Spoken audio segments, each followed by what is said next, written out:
ये दोस्तों एक बार फिर आपका स्वागत है इस खास शो में जिसका नाम है कौन बनेगा इकोनॉमिक्स को पॉइंट बाय ट्यूटोरियल। दोस्तों लास्ट क्लास में आपको का रिवीजन चल रहा था और उस रिवीजन में अगर हम बात करें तो हमारा टॉपिक क्या हो गया था।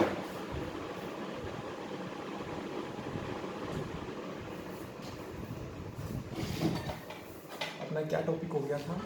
अपना टॉपिक हो गया था कि कॉस्ट अपन लोग पढ़ रहे थे। कॉस्ट में मैंने बहुत सारी चीज़ें थी वो लास्ट क्लास के वीडियो में मैंने बता दी है। अब देखो कॉस्ट को अपन आज खत्म करते हैं और कॉस्ट में आपको मैंने बताया था दो प्रकार की कॉस्ट होती है दोस्तों। नंबर एक होती है शॉर्ट रन कॉस्ट, एक आपका होता है long run cost. Short run cost और long run cost. Short run cost में आपको पता है दोस्तों कितने प्रकार की कॉस्ट आ सकती है। एक होता है टोटल कॉस्ट, टोटल कॉस्ट कर रहे। अब टोटल से रिलेटेड तीन प्रकार के होते हैं, देखो टोटल, और फिर आपका एक आता है टोटल, एक आता है एवरेज और एक होता है मार्जिनल कॉस्टिंग। तो टोटल में total cost, total fix cost, total variable cost, समझ में आ रहा है। और यहाँ पे अगर बात करें तो तीन प्रकार के आते हैं, बताओ एवरेज टोटल कॉस्ट और average fix cost, average variable cost, और यहाँ पे मार्जिनल एक ही आता है, राइट। तो इतने प्रकार की चीजें होती है। इसमें मैंने इसको बोला था आपको, ये आपका डाउनवर्ड होता है, ये क्या होता है, डाउनवर्ड होता है। और ये मैंने आपको बोला था ये आपका स्ट्रेट या वो क्या होता है, horizontal to parallel to x axis होता है। और ये आपका बढ़ता हुआ, ये बढ़ता हुआ, और इन तीनों में ये सबसे ऊपर रहेगा, फिर ये, राइट। और एटीसी, एबीसी और मार्जिनल कॉस्ट, ये तीनों दोस्तों क्या होता है, यू शेप होता है because of law of variable proportion, मैंने आपको पढ़ाया था।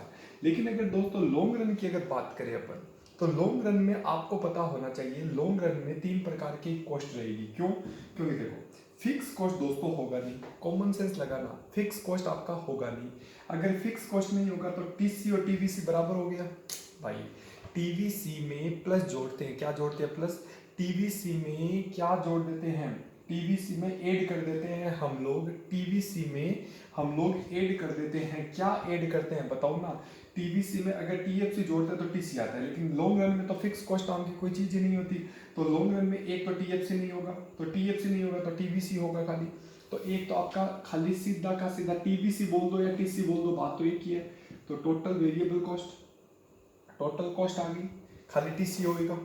और उसके बाद यहाँ पे मार्जिनल कॉस्ट होगा ही होगा, मार्जिनल कॉस्ट होगा, और लॉन्ग रन एवरेज कॉस्ट। और इसका टीसी का अगर हम निकालें तो एवरेज कॉस्ट बन गया। क्यों दोस्तों? क्योंकि देखो अगर फिक्स कॉस्ट नहीं है तो ये भी नहीं है, ये भी नहीं है, तो भाई साहब सीधी सी बात है, टीसी और वेरिएबल कॉस्ट को अलग अलग लिखने की जरूरत क्या है, इन दोनों को साथ में भी लिखोगे तो भी बात चल जाएगी। तो इसका मतलब खाली तीन ही चीज आएगी, टीसी, मार्जिनल कॉस्ट और एसी, ये आपका। और इतना मैंने पढ़ा दिया था, थोड़ा सा मैं लॉन्ग। तो कई बार दोस्तों क्या आपसे क्वेश्चन पूछा जा सकता है, आपसे क्वेश्चन ये पूछा जा सकता है कि मार्जिनल कॉस्ट और एवरेज कॉस्ट में आप क्या बताओ, रिलेशन बताओ। तो आप क्या बताओगे दोस्तों, हमेशा ये ध्यान रखना, मैंने आपको क्या बता रखा, मार्जिनल कॉस्ट और एवरेज कॉस्ट का रिलेशन जब बताना है, मार्जिनल और एवरेज के बीच में जब भी लड़ाई होती है दोस्तों, मार्जिनल और एवरेज के बीच में जब भी लड़ाई होती है, तो बताओ आगे कौन रहेगा, आगे कौन रहेगा, मार्जिनल। मतलब अगर एसी गिर रहा है, सुनो मेरी बात, अगर आपका एसी गिर रहा है तो इसका मतलब मार्जिनल कॉस्ट ज्यादा गिरेगा किसके मुकाबले में, एसी। तो marginal cost is less than AC. उसके बाद अगर ये एसी, एसी क्या है, एसी अगर मिनिमम लेवल पे है, एसी अगर मिनिमम लेवल पे है तो एमसी और एसी दोनों क्या होंगे, बराबर होंगे। और तीसरी सिचुएशन आ सकती है कि अगर मान लो आपका एसी बढ़ रहा है तो मार्जिनल कॉस्ट ज्यादा बढ़ेगा किसके मुकाबले में, एसी के मुकाबले में। जो दोस्तों एसी और एमसी का रिलेशन होता है वही एवीसी और एमसी का रिलेशन होता है। तो आराम से देख लेना, कोई दिक्कत वाली बात नहीं है। लेकिन दोस्तों आपको पता है कभी कभी आपसे शॉर्ट रन नहीं पूछ के आपसे पूछा जा सकता है लॉन्ग रन के बारे में बताओ। वापस एक बार रिपीट कर रहा हूं, ध्यान से सुनना भाई। ये बताओ, ये टीसी सबसे ऊपर होता है, फिर टीएफसी आपका स्ट्रेट लाइन हो गया, टीवीसी एस शेप होता है, एटीसी ये एटीसी तो इसी के साथ हो गया, एएफसी हमेशा रेक्टेंगुलर हाइपरबोला होता है, एबीसी एबीसी और एमसी जो है वो एबीसी और एमसी ये हमेशा बताओ क्या होते हैं, यू शेप होते हैं।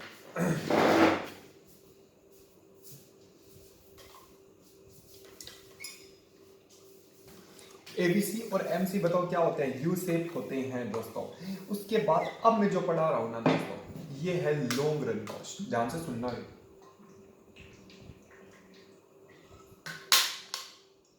लॉन्ग रन कॉस्ट क्या बोलती है, ध्यान से सुनो। लॉन्ग रन कॉस्ट का मतलब दोस्तों यहाँ पे क्या होता है, ध्यान से सुनना।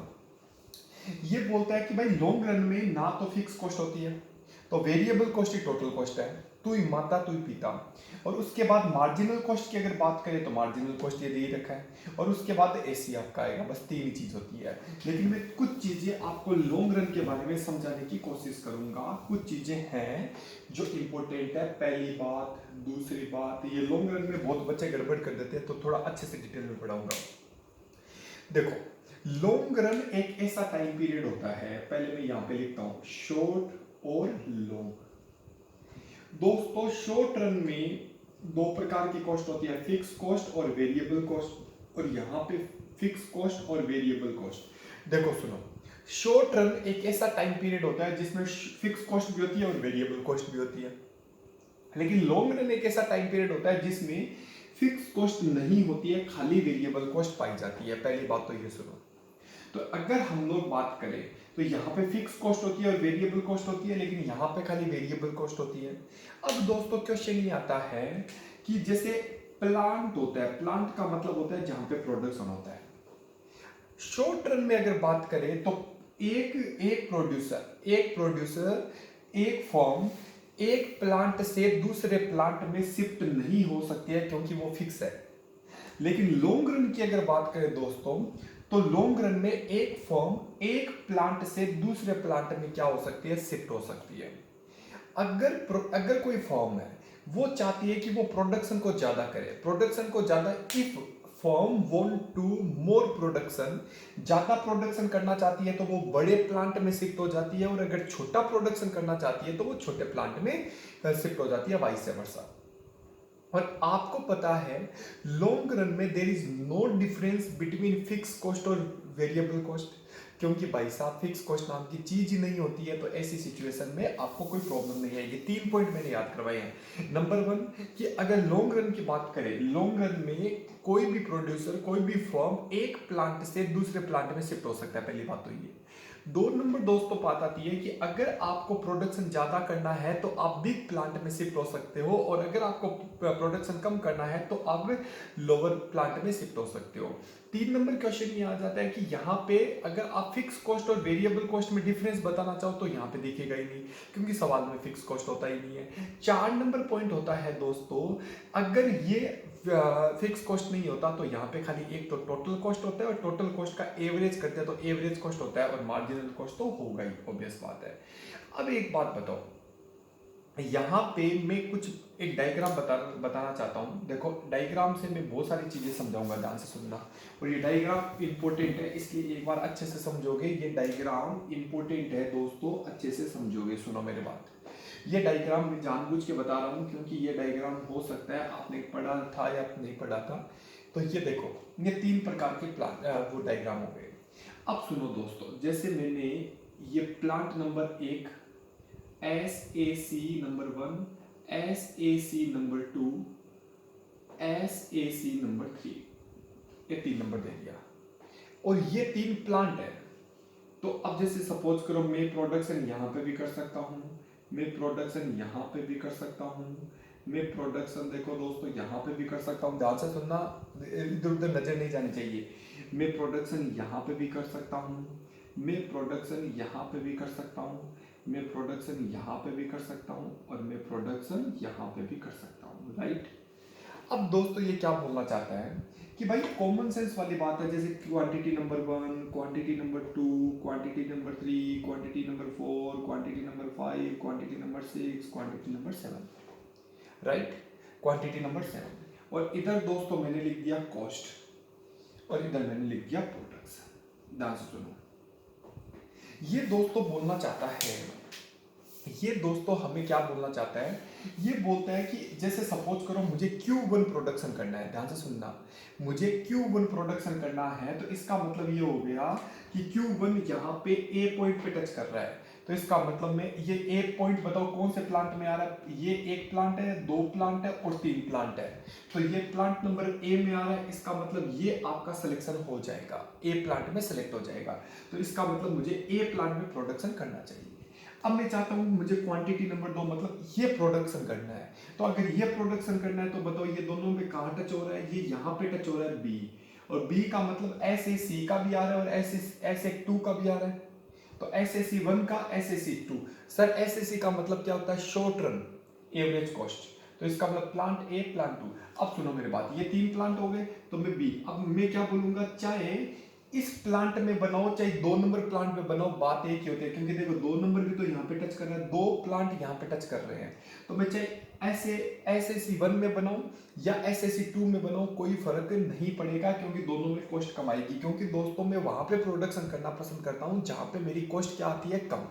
उसके बाद मान लो मुझे क्वांटिटी नंबर 3 बनाना है, तो क्वांटिटी नंबर 3 बनाना है, तो क्वांटिटी नंबर 3 बताओ कहाँ पे टच कर रहा है, देखो एक तो ये सी पॉइंट पे टच कर रहा है और एक ये बी पॉइंट पे टच कर रहा है, लेकिन आपको दोस्तों पता है कॉस्ट बताओ सी पे, देखो ये कॉस्ट कम है या ये कॉस्ट कम है, तो आप बोलोगे सर सी पे कॉस्ट कम आ रही है, जहां पे कॉस्ट कम आती है वहां पे प्रोडक्शन करना चाहिए, जहां पे कॉस्ट कम आती है वहां पे प्रोडक्शन करना चाहिए, तो सी पॉइंट पे मैं प्रोडक्शन करूंगा, राइट।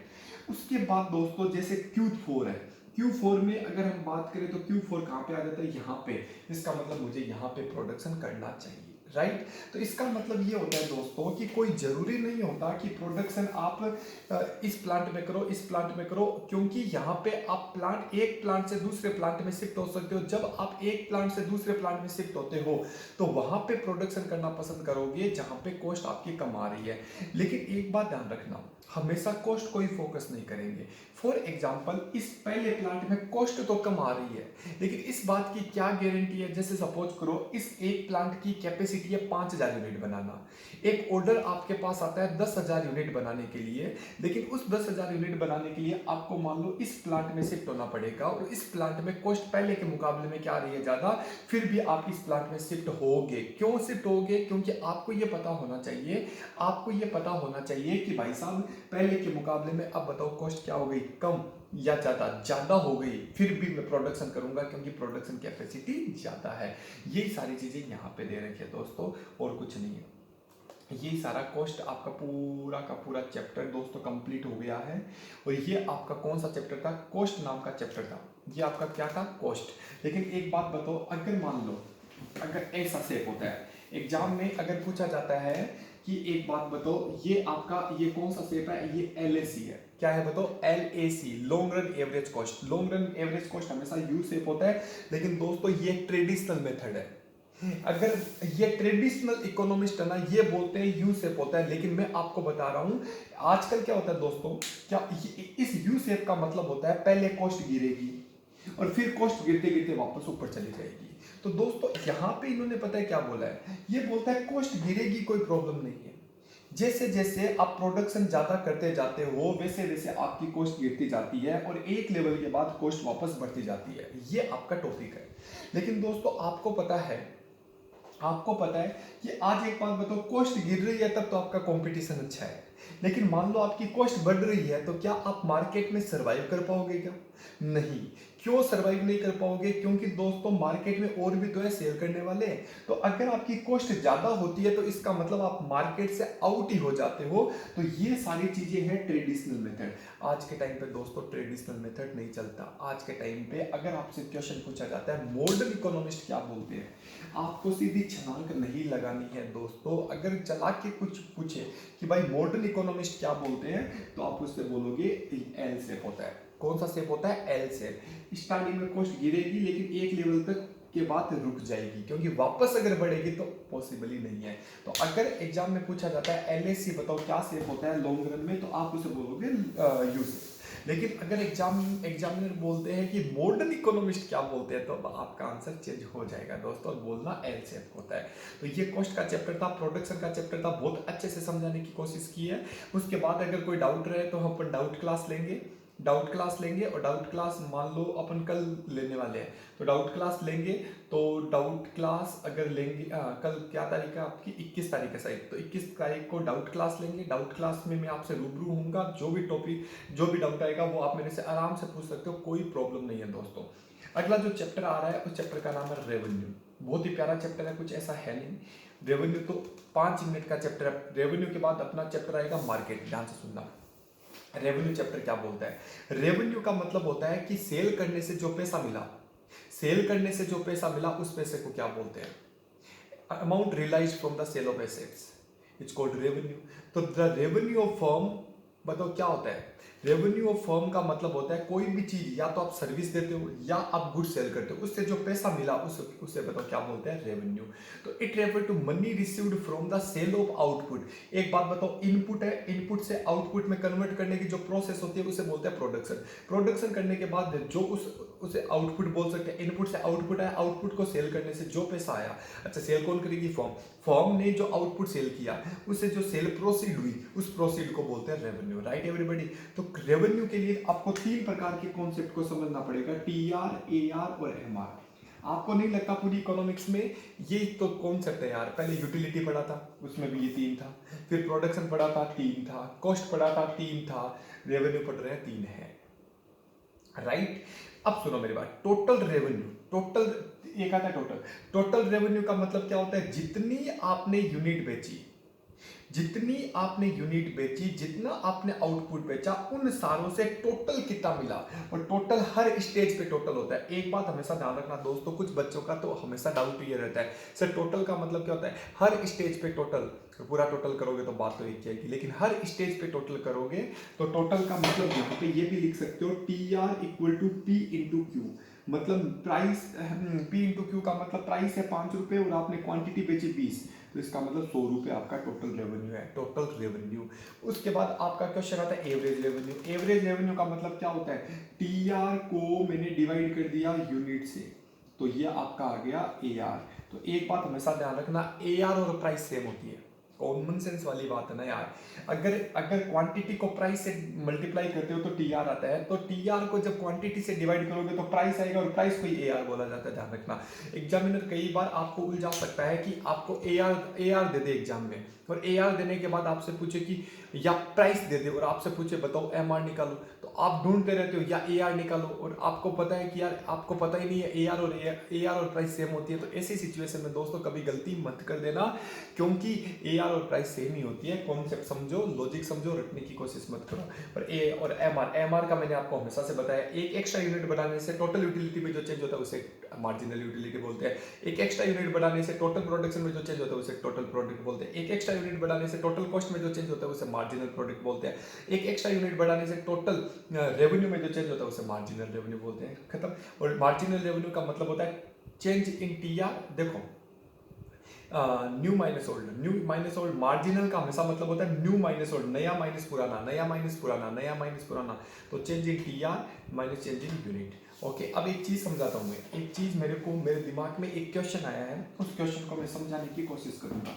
आपको पता है दोस्तों, चाहे एम यू हो, चाहे एम मार्जिनल कॉस्ट हो, चाहे वो मार्जिनल प्रोडक्ट हो या मार्जिनल रेवेन्यू, 4 प्रकार की चीज आ गई दोस्तों। मार्जिनल का मतलब होता है एक्स्ट्रा यूनिट, तो न्यू माइनस ओल्ड आपका आंसर आता है, न्यू माइनस ओल्ड। तो जैसे M U N minus M U N minus 1, फिर यहाँ पे वही M C new minus M C new minus 1, new minus old, new minus old, new minus old, यहाँ पे भी वही, यहाँ पे भी हो। लेकिन दोस्तों इसका दूसरा फॉर्मूला होता है चेंज इन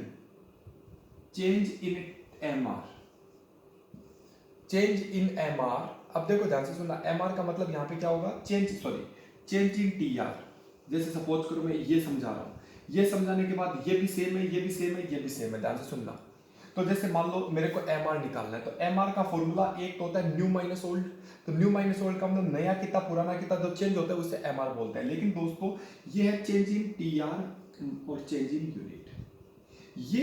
ये फॉर्मूला तब लगाया जाता है दोस्तों जब यूनिट में डिफरेंस जाता हो। जैसे सपोज करो मैंने बोला 1 यूनिट बनाया तो मेरा टी आर आया 50, और मैंने 5 यूनिट बनाई तो मेरा टी आर आया 400। अब सुनो, या चार चार चार चार आपका आया 450 आया, तो इसका मतलब 1 यूनिट पे 50 है और 5 यूनिट पे कितना है 450। अगर आप एग्जाम में फॉर्मूला लगा के आगे न्यू माइनस ओल्ड, तो मैंने आपको बोला 450 में से 50 के 400, और आपका ऑप्शन आएगा ए में लिख रखा होगा 400, ताकि लेकिन ये गलत हो जाएगा। बताओ गलत क्यों होगा? क्योंकि दोस्तों आपको ये पता होना चाहिए कि ये 400 का जो डिफरेंस है वो 4 यूनिट के चेंज होने से है, क्योंकि इस बार सीरियल वाइज नहीं है, इस बार डायरेक्टली दे दिया, तो 1 से 5, तो चेंज यूनिट कितनी है 4 यूनिट है, तो 4 यूनिट का मतलब हो गया 4 यूनिट के चेंज होने से ये है। तो चेंज इन न्यू माइनस, देखो चेंज इन टीआर मतलब 400 डिवाइड चेंज इन यूनिट मतलब 4, तो आपका मार्जिनल 100 है। एग्जाम में बच्चे गलती करके आते हैं 400 करके आते हैं, ये 400 तब होता जब 1 से आगे क्या आता 2, लेकिन 1 से 5 का डिफरेंस आ गया, इसका मतलब 4 डिफरेंस है, 4 का डिफरेंस, और ये 400 है, तो 100 पे आपका मार्जिनल रेवेन्यू आ गया। ऐसा ही इस पे लगाना है, ऐसा ही इस पे लगाना है, ऐसा ही इस पे लगाना है, राइट एवरीबॉडी? तो मेरे हिसाब से आपको टॉपिक समझ में आ गया होगा। फिर आपको पता है टीआर और एमआर में फर्क बताओ। टीआर तो एकदम सरल है, देखो जब टीआर बढ़ रहा है इंक्रीजिंग रेट से, टीआर इंक्रीज हो रहा है इंक्रीजिंग रेट से, तो एमआर बताओ क्या होता है, एमआर गिरता है। और जब टीआर इंक्रीज हो रहा है डिक्रीजिंग रेट से, डिक्रीजिंग रेट से, तब टीआर एमआर पॉजिटिव है लेकिन गिर रहा होता है। और उसके बाद जब आपका टीआर मैक्सिमम लेवल पे होता है तो वो 0 होता है, और जब टीआर गिरने लग जाता है तो ये नेगेटिव हो जाता है। तो इसका डायग्राम कैसे बनेगा, सारी चीजें पढ़ रखी है अपन लोगों ने, कोई दिक्कत नहीं है। ये डायग्राम है, ये डायग्राम है दोस्तों, ये डायग्राम है। तो ये आपका एमआर हो गया, ये आपका एमआर हो गया, और ये आपका टीआर हो गया। तो ये टीआर और ये आपका एमआर, जब ये मैक्सिमम होता है तो ये 0 होता है, फिर ये गिर रहा है, ये आपका क्या हो रहा है, सॉरी ये कॉस्ट का बना दिया मैंने, 1 सेकंड रुकना, ये आपका 1 सेकंड 1 सेकंड, देखो ये आपका क्या हो गया, जब टीआर, ये लो टीआर, ये टीआर आ गया, और ये आपका एमआर आ गया। तो जब टीआर मैक्सिमम है तो ये एमआर 0 है, ये 0 है, फिर नेगेटिव, फिर ये। तो देखो रिलेशन क्या पूछा जा सकता है, जब टीआर इंक्रीजिंग रेट से बढ़ रहा है तो एमआर बढ़ रहा है, एमआर भी बताओ क्या हो रहा है, बढ़ रहा है। जब टीआर क्या होता है, जब टीआर बताओ क्या होता है, टीआर बढ़ रहा है लेकिन डिक्रीजिंग रेट से, तो ये गिर रहा है। जब टीआर मैक्सिमम होता है तो ये 0 होता है, जब टीआर गिरने लग जाता है तो ये एमआर नेगेटिव हो जाता है। एकदम सरल सरल है, कुछ ऐसा है ही नहीं दोस्तों जिसमें कोई प्रॉब्लम आनी चाहिए। तो ये आपका टॉपिक हो गया। अब एक बात बताओ, एक क्वेश्चन पूछता हूं मैं सवाल में, अब सुनना, कुछ चीजें मेरे को पढ़ानी है, और अगला चैप्टर एक प्रकार से देखा जाए तो मार्केट चालू हो गया, लेकिन मार्केट को बिल्डअप करने से पहले मुझे कुछ कॉन्सेप्ट समझाने पड़ेंगे दोस्तों, इसीलिए मैं कुछ चीजें समझाने की कोशिश करूंगा। देखो भाई, आपको पता है दोस्तों, अगला जो टॉपिक आने वाला है ना, ये टॉपिक रेवेन्यू के पॉइंट ऑफ व्यू से मार्केट वाले चैप्टर में पढ़ेंगे, लेकिन मैं पहले ही चीजों को क्लियर करके चलता हूं। अच्छा वापस बता रहा हूं, ध्यान से सुनना। अपन लोगों ने रेवेन्यू चालू किया, रेवेन्यू का मतलब क्या होता है, टीआर एमआर और एआर, टीआर एमआर और एआर, टीआर और एमआर का रिलेशन क्या होता है, जब टीआर इंक्रीजिंग रेट से बढ़ता है तो एमआर इंक्रीजिंग बढ़ता है, जब टीआर डिक्रीजिंग रेट से बढ़ता है तो ये आपका ये गिरता है। गिरने के बाद अपना आया कि बताओ टीआर जब मैक्सिमम होता है तो ये 0 होता है, जब टीआर गिरने लग जाता है तो ये नेगेटिव हो जाता है, राइट। उसके बाद अब जो टॉपिक पढ़ा रहा हूं ना, वो टॉपिक बहुत ही इंटरेस्टिंग टॉपिक है। देखो दोस्तों, आपको पता है 2 प्रकार के मार्केट होते हैं, जिसको मैं अगले चैप्टर में एकदम डिटेल में पढ़ाने वाला हूं। अभी तो बस जितना मैं काम का पढ़ा रहा हूं उतना काम का है। सुनो, 2 प्रकार के मार्केट होते हैं दोस्तों, एक होता है परफेक्ट कंपटीशन और एक होता है imperfect competition. Perfect competition market वो मार्केट होता है जहां पे प्राइस कांस्टेंट रहती है। क्यों होती है अगले चैप्टर में पूरा डिटेल में पढ़ाऊंगा, टेंशन ही मत लो। क्या बोला मैंने, एक ऐसा मार्केट जहां पे होमोजीनियस गुड्स बेची जाती है, एक ऐसा मार्केट जहां पे होमोजीनियस गुड्स बेची जाती है। होमोजीनियस का मतलब होता है एक जैसे प्रोडक्ट, सेम प्रोडक्ट बेचे जाते हैं और प्राइस हमेशा क्या रहती है, एक ही रहती है, एक प्राइस रहती है और होमोजीनियस गुड्स बेचा जाता है। तो ऐसे मार्केट को दोस्तों बोला जाता है परफेक्ट कंपटीशन मार्केट। सेकंड जो मार्केट दोस्तों आता है वो होता है इम्परफेक्ट। वहां पे गुड्स होमोजीनियस नहीं होके हेट्रोजीनियस होती है, वहां पे गुड्स होमोजीनियस नहीं होके वहां पे गुड्स क्या होती है, हेट्रोजीनियस होती है। तो ऐसे मार्केट को बोला जाता है इम्परफेक्ट मार्केट। और अगर मार्केट में गुड्स होमोजीनियस नहीं है और क्या है, हेट्रोजीनियस, तो ऐसी सिचुएशन में दोस्तों हम लोग उसको बोलते हैं कि प्राइस यहाँ पे सेम नहीं रहेगी। तो दो प्रकार के रेवेन्यू कर्व आपकी जिंदगी में आ सकते हैं, ध्यान से सुनना। Revenue curve different market. सबसे पहले मैं बोलूंगा परफेक्ट कंपटीशन, ध्यान से सुनना। परफेक्ट कंपटीशन में जैसे सपोज करो ये दोस्तों है आउटपुट 1 2 3 4 5, जैसे सपोज करो ये आपका है आउटपुट, ये आपका है AR। AR का मतलब प्राइस हो गया। AR आपका ये लो भाई प्राइस, मान लो प्राइस तो 10 रुपये 10 रुपये 10 रुपये 10 रुपये 10 रुपये। कोई बता सकता है मैंने 10 रुपये क्यों लिखे? क्योंकि सर आपने इसलिए 10 रुपये लिखे हैं क्योंकि मार्केट में प्राइस सेम होती है। क्यों? क्योंकि आप परफेक्ट कंपटीशन की बात कर रहे हो और परफेक्ट कंपटीशन में प्राइस हमेशा कांस्टेंट होती है। परफेक्ट कंपटीशन में प्राइस हमेशा क्या होती है? कांस्टेंट। परफेक्ट कंपटीशन में प्राइस हमेशा क्या होती है? कांस्टेंट। उसके बाद दोस्तों आपका आता है TR। TR का मतलब होता है 10 × 1, बोलो 10, फिर बोलो 20, फिर बोलो 30, फिर बोलो 40, फिर बोलो 50। मैं बहुत सारी चीजें सिखाऊंगा इसमें।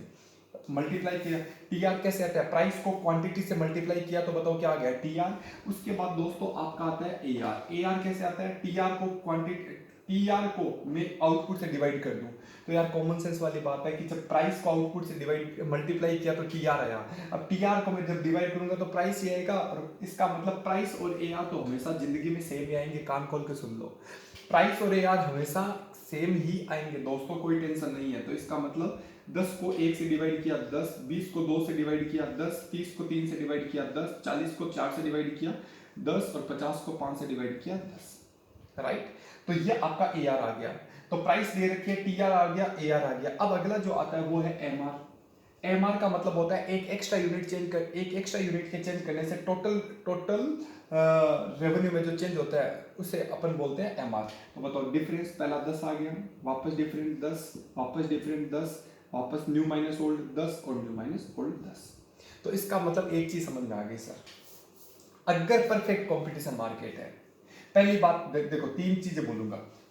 पहला तो क्वेश्चन ये है कि परफेक्ट कंपटीशन में प्राइस हमेशा कांस्टेंट रहती है और प्राइस और AR चाहे कोई सा भी मार्केट हो सेम ही होता है। कॉमन सेंस वाली बात है। प्राइस को आउटपुट से मल्टीप्लाई किया तो TR आया, तो TR को जब मैं प्राइस से, TR को जब क्वांटिटी से डिवाइड करूंगा तो प्राइस आएगा। तो हमेशा ध्यान रखना, एग्जामिनर आपको उलझा सकता है कि अगर प्राइस दे रखी है वो AR है और AR दे रखा है वो प्राइस है, तो प्राइस इक्वल टू AR होता है। ये लो मैंने लिख दिया, प्राइस इक्वल टू AR आ गया। फिर दोस्तों अगर अगर अगर अगर मार्केट में प्राइस कांस्टेंट है तो उसी स्पीड से तो TR बढ़ रहा है, तो इसका मतलब देखो MR भी बताओ क्या होता है? कांस्टेंट। तो ध्यान से कान खोल के सुन लो कि अगर परफेक्ट कंपटीशन मार्केट है, कौन सा मार्केट है? परफेक्ट कंपटीशन मार्केट है, तो दोस्तों प्राइस, AR और MR तीनों बताओ क्या होते हैं? सेम होते हैं।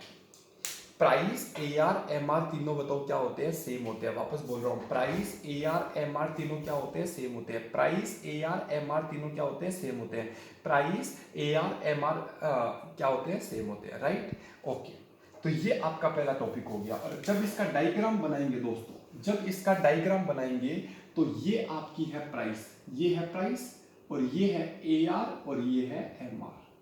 ध्यान से सुनना, AR और MR और प्राइस हमेशा सेम होती है। अगर ऐसा डायग्राम आपको कहीं दिख जाए तो हमेशा ध्यान रखना दोस्तों, मैं किस डायग्राम की बात कर रहा हूं? मैं परफेक्ट कंपटीशन की बात कर रहा हूं, क्योंकि परफेक्ट कंपटीशन में प्राइस, AR और MR तीनों क्या होते हैं?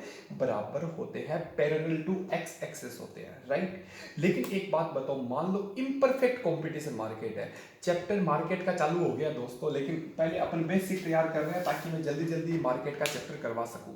तो क्वेश्चन ये आता है कि मान लो सर एक बात बताओ, ये मार्केट इम्परफेक्ट कंपटीशन का हो, तो मैंने बोला यार इसमें कौन सी बड़ी बात है? अगर इम्परफेक्ट कंपटीशन का मार्केट है तो वहां पे प्राइस कभी सेम नहीं होगी, क्योंकि अगर आपको माल को ज्यादा बेचना है तो आपको, if you want to increase your sale, then you have to reduce your price. आपको प्राइस को गिराना पड़ेगा। कब गिराना पड़ेगा? जब आपको सेल बढ़ानी है। जब आपको सेल बढ़ानी है तो आपको प्राइस को गिराना पड़ेगा। जब आपको प्राइस को गिराना पड़ेगा तभी सेल बढ़ेगी। और ऐसे मार्केट को बताओ कौन सा मार्केट बोला जाता है? ऐसे मार्केट को दोस्तों बोला जाता है इम्परफेक्ट कंपटीशन। तो अगर इम्परफेक्ट कंपटीशन है, इम्परफेक्ट कंपटीशन है तो देखो, जैसे सपोज करो 10 रुपए, 9 रुपए, 8 रुपए, 7 रुपए, 6 रुपए, ये आपका इम्परफेक्ट कंपटीशन मार्केट है। ये कौन सा मार्केट है? इम्परफेक्ट कंपटीशन मार्केट है। अब एक बात बताओ, TR निकाल सकते हो क्या? TR कैसे आता है? प्राइस को मल्टीप्लाई 10, 18, 24, 28, 30। होप सो, उम्मीद की जा रही है कि आपको ये समझ में आ गया होगा। होप सो, उम्मीद की जा रही है कि आपको ये मल्टीप्लाई किया समझ में आ गया। लेकिन एक बात बताओ दोस्तों, ए आर बताऊं या समझ में आ गया? ए आर और प्राइस हमेशा सेम होता है दोस्तों, 10, 9, 8, 7, 6, राइट। अब देखो एम आर बताओ क्या होता है? न्यू माइनस ओल्ड होता है ना। तो 18 में से 10 गया 8, 24 में से 18 गया 6, 28 में से 24 गया 4 और 30 में से 28 गया 2, राइट। तो इसका मतलब एम आर और ए आर गड़बड़ हो गया। क्यों?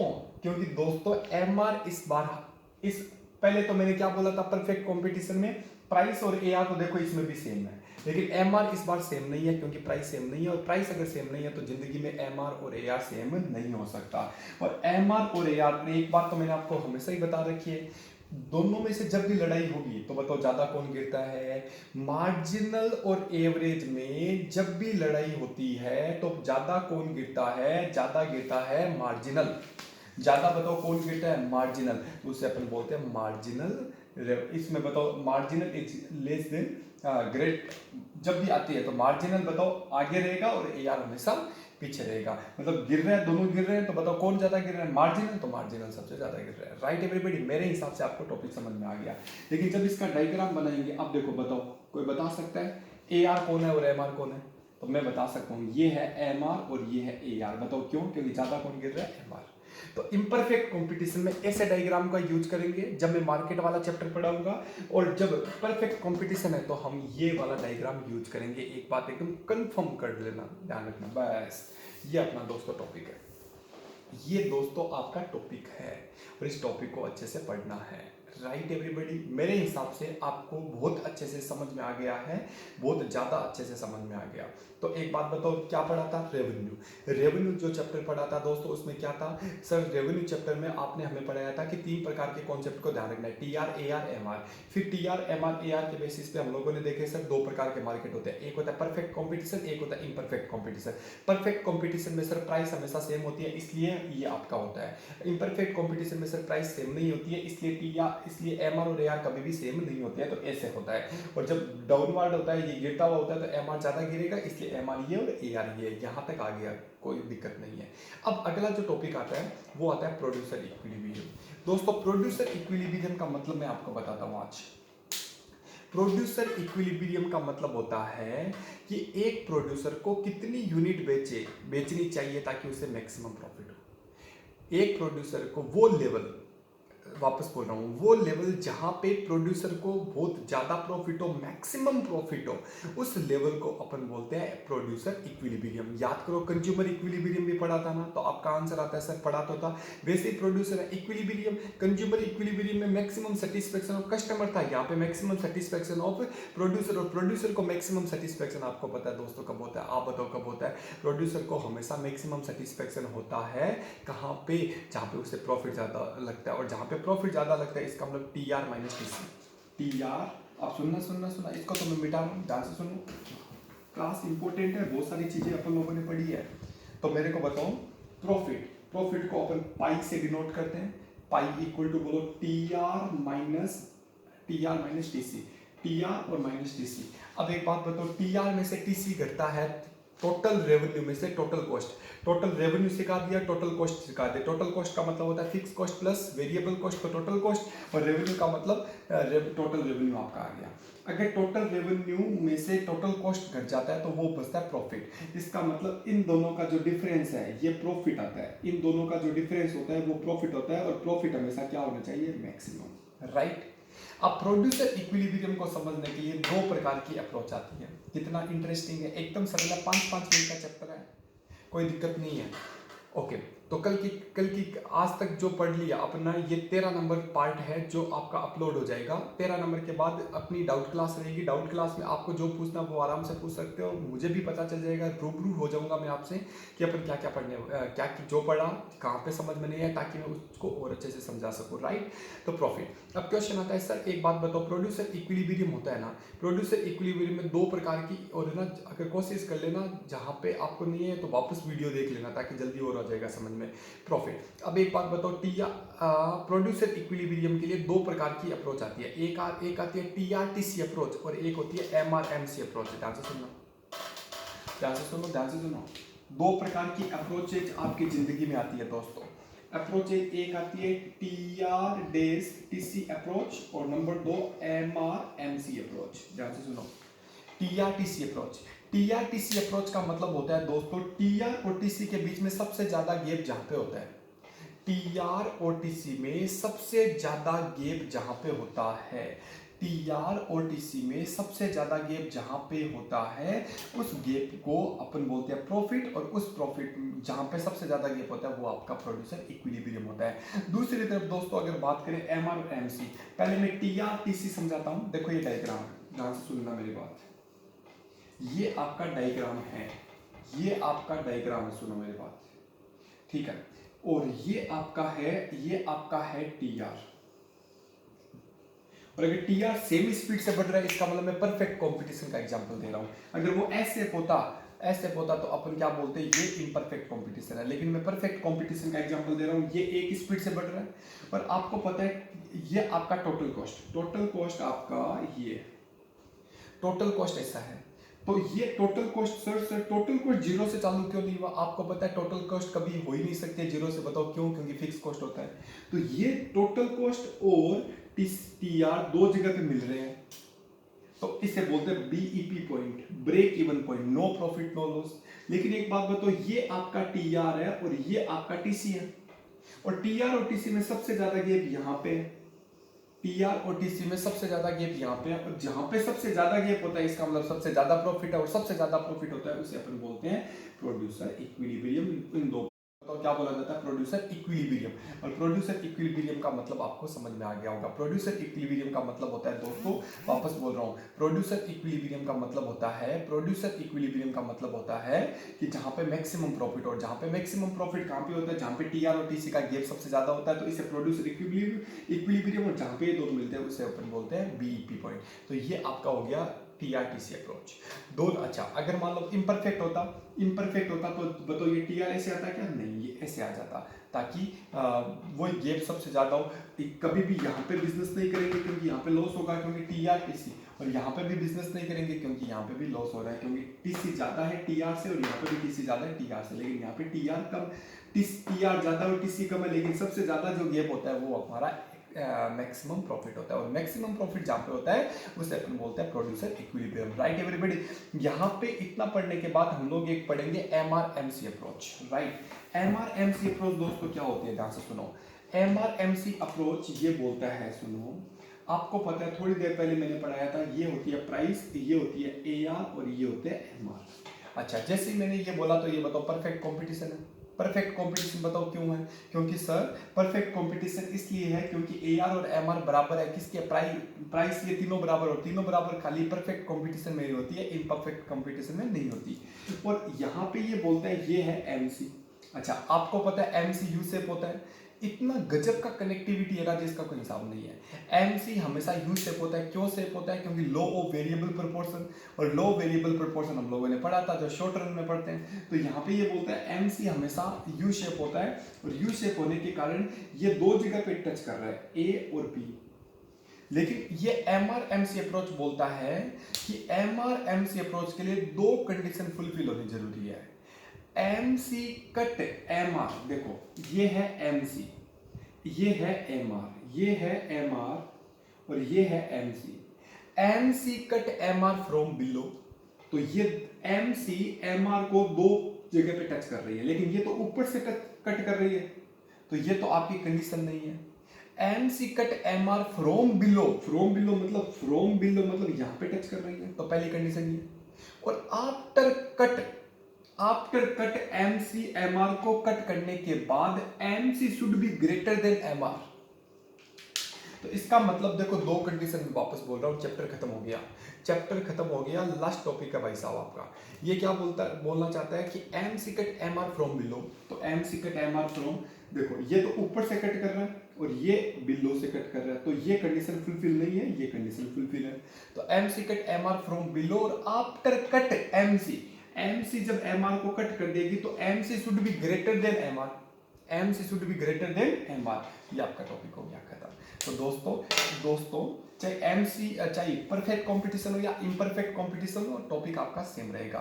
तो एक बार मैं वापस रिपीट कर देता हूँ। रिपीट क्यों कर रहा हूँ? क्योंकि रेवेन्यू का पूरा चैप्टर हमारा खत्म हो गया। बताओ रेवेन्यू का चैप्टर क्या है? रेवेन्यू का मतलब क्या होता है? आउटपुट को सेल करने से जो भी प्रोसीड रही उसे बोलते हैं रेवेन्यू। सर रेवेन्यू पढ़ने के लिए 3 प्रकार के concept, T R, M R और ए आर। ध्यान से सुनो, T R, M R, A R. T R, M R, A R. Sir T R का मतलब होता है, टी आर का मतलब आप बताओ क्या होता है? टी आर का मतलब होता है दोस्तों total revenue, P into Q. M R का मतलब होता है एक एक्स्ट्रा यूनिट बढ़ाने से टोटल रेवेन्यू में चेंज। और उसके बाद ए आर का मतलब होता है एवरेज। ए आर और प्राइस हमेशा सेम होती है। फिर आपका आता है कि भाई साहब 2 प्रकार के मार्केट होते हैं, एक होता है परफेक्ट कंपटीशन, एक होता है इम्परफेक्ट कंपटीशन। परफेक्ट कंपटीशन में दोस्तों ए आर और एम आर दोनों बराबर होते हैं, क्योंकि प्राइस की बात नहीं करा, प्राइस और ए आर तो दोनों सेम होते हैं। और दूसरा आपका आता है ए आर और एम आर बराबर नहीं होते। इम्परफेक्ट कंपटीशन में बराबर नहीं होते, क्यों? क्योंकि प्राइस सेम नहीं होता। वहां पर बराबर होते हैं, क्यों? प्राइस सेम होता है। तो ऐसी सिचुएशन में हम लोगों ने दोनों डायग्राम बताए थे। उसके बाद हम लोगों ने बोला था प्रोड्यूसर इक्विलिब्रियम। दोस्तों प्रोड्यूसर इक्विलिब्रियम का मतलब होता है, एक होते हैं टीआरटीसी अप्रोच, एक होते हैं एमआरएमसी अप्रोच। टीआरटीसी में सबसे ज्यादा ये होता है, वो आपका सबसे ज्यादा प्रॉफिट होता है, उसे बोलते हैं प्रोड्यूसर इक्विलिब्रियम। नेक्स्ट आपका आता है एमआरएमसी। एमआरएमसी में MC cut MR from below और after cut MR, MC should be greater than MR. ये लोग खत्म हो गया। 2-2 मिनट के तो चैप्टर है, कुछ ऐसा है नहीं। तो ये आपका दोस्तों चैप्टर हो गया खत्म। अगले चैप्टर में अपन मूव करेंगे जिसका नाम है मार्केट, जो अगली क्लास में हम करने वाले हैं। तब तक के लिए बाय बाय, टेक केयर।